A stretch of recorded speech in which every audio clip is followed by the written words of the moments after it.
வாளறிவு ஊடக பார்வையாளர்களுக்கு வணக்கம். இந்த காணொலியில் நாம் தமிழகத்தோட செவ்வியல் காலமான சங்க காலத்தை பற்றி பார்க்கலாம். சங்க காலம் குறித்த தொன்மம், அதாவது புராணத்தை பற்றிய செய்தியானது கிபி 7ஆம் நூற்றாண்டில் இறையனார் அகப்பொருளுக்கு உரை எழுதிய நக்கீரன் என்பவரால் முதலாக பதிவு செய்யப்பட்டது. களப்பிரர் காலத்தில் வாழ்ந்த நக்கீரர் சங்ககாலம் களப்பிரர்களால் அழிக்கப்பட்டதாக அவரோட உரையில் கூறியிருக்கார்.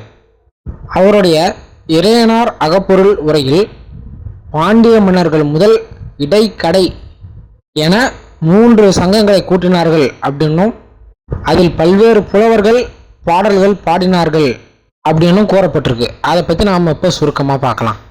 முதல் சங்கமானது பாண்டிய மன்னனான காய்சன வழுதி அப்படிங்கிறதால தென்மதுரையில் தொடங்கப்பட்டது. இதில் 549 புலவர்கள் பாடல்கள் பாடியுள்ளனர். 4440 ஆண்டுகள் நீடித்திருந்த இந்த முதல் சங்கத்தை கிட்டத்தட்ட 89 அரசர்கள் ஆதரித்தார்கள். இந்த சங்கத்தில் அகத்தியம், பரிபாடல், முதுநாரை உள்ளிட்ட நூல்கள் இயற்றப்பட்டன. இறுதியா கடுங்கோன் அப்படிங்கிறோட ஆட்சியில கடல் கோளால் தென்மதுரை அழிந்ததோடு இந்த முதல் சங்கமும் முடிவுக்கு வந்தது. இடை சங்கமானது வெண்டேர் செழியன் அப்படிங்கிற ஒரு பாண்டியன் மன்னன் தலைமையில் கவாடபுரத்தில் துவங்கியது. இந்த சங்கத்தில் 59 புலவர்கள் பாடல்களை பாடினார்கள். இதில் கலித்தொகை, தொல்காப்பியம், வியாழமாலை, அகவல் உள்ளிட்ட பல்வேறு நூல்கள் இந்த சங்கத்தில் இயற்றப்பட்டன. தொடர்ச்சியா 59 பாண்டிய மன்னர்கள் இந்த சங்கத்தை ஆதரிச்சுட்டு வந்தாங்க. 3700 ஆண்டுகள் நீடித்திருந்த இடைச்சங்கம் முடத்திருமாறனது ஆட்சி காலத்தில் ஏற்பட்ட ஒரு கடல் கோளினால் கவாடபுரம் அழிந்தபோது இந்த சங்கமும் முடிவுக்கு வந்தது. கடை சங்கமானது முடத்திருமாறனால் தற்போதைய மதுரையில் கூட்டப்பட்டது. இச்சங்கத்தில் 49 புலவர்கள் பாடல்கள் பாடினார்கள். தற்போதைய சங்க இலக்கியங்கள் பெரும்பாலானவை இந்த கடை சங்கத்தில் எழுதப்பட்டவையாக இருக்கிறது.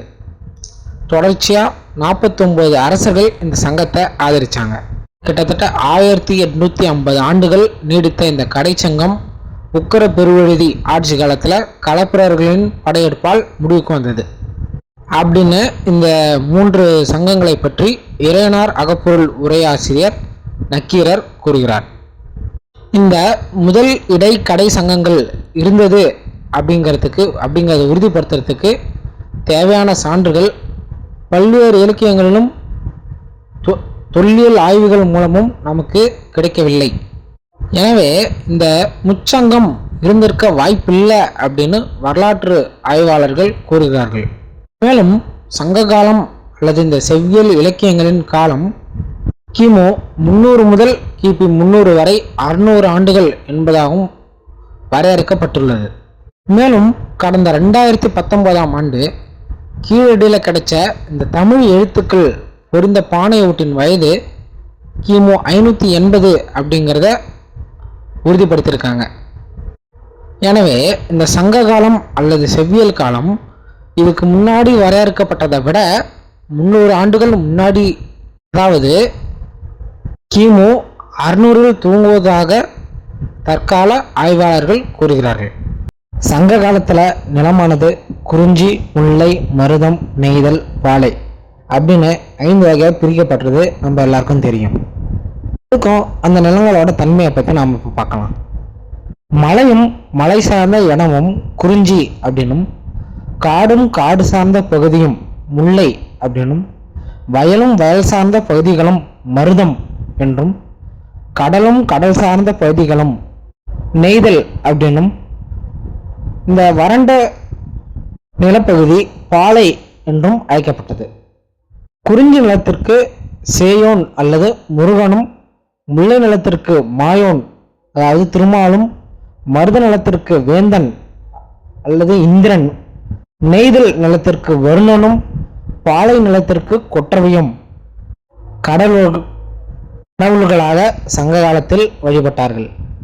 ஆனால் சங்க காலத்திற்கு முன்னாடி இருந்த தொல்காப்பியர் காலத்தில் குறிஞ்சி, முல்லை, மருதம், நெய்தல் அப்படின்னு 4 நிலப்பகுதி மட்டும் போட்டத்தக்கையாக இருந்தது.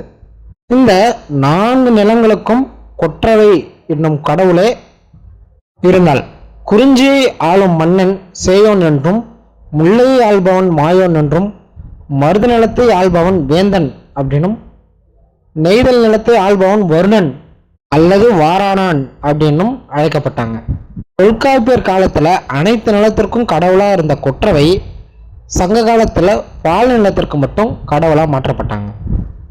சங்ககால மக்களை பொறுத்தவரை சிவன், முருகன், திருமால், இந்திரன், கொற்றவை, பலராமன் உள்ளிட்ட தெய்வங்களையும் இயற்கை வழிபாடு, நடுகள் வழிபாடு, தாய் தெய்வ வழிபாடுகளையும் அவங்க பின்பற்றிட்டு வந்தாங்க. மேலும் நரிவேறு உத்தலையார், பக்குடுக்கை நன்கணியார் அப்படிங்கிற புலவர்கள் அவங்களோட பாடலில் சங்க காலத்துடைய கடவுள் நம்பிக்கை இன்மையை வெளிப்படுத்துவதாக இருக்கு அப்படின்னு அவர் குறிப்பிட்டிருக்காரு.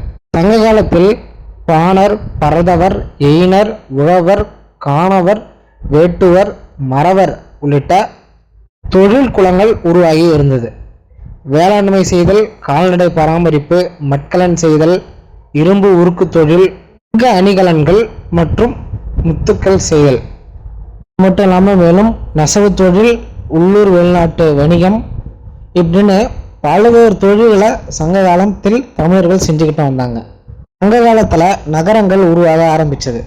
சாலைகளும் குடியிருப்பு பகுதிகளும் இருக்கக்கூடிய திட்டமிட்ட நகரங்கள் செங்கற்களால் ஆன கட்டடங்களால் கட்டப்பட்டது. வீடுகளுக்கு கூரையாக ஓடுகள் வேயப்பட்டன.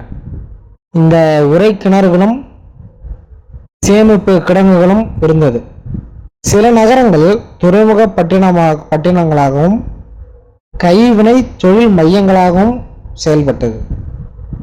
சங்ககால பண்பாட்டிற்கு அரிக்கமேடு, காவிரி பூம்பட்டினம், அழகன்குளம், கொற்கை, கீழடி, பட்டணம், சிவகலை, ஈழத்தோடைய அனுராதபுரம், கொடுமணல் உள்ளிட்ட இப்படின்னு பல்வேறு இடங்கள் சான்றுகளாக இருக்குது.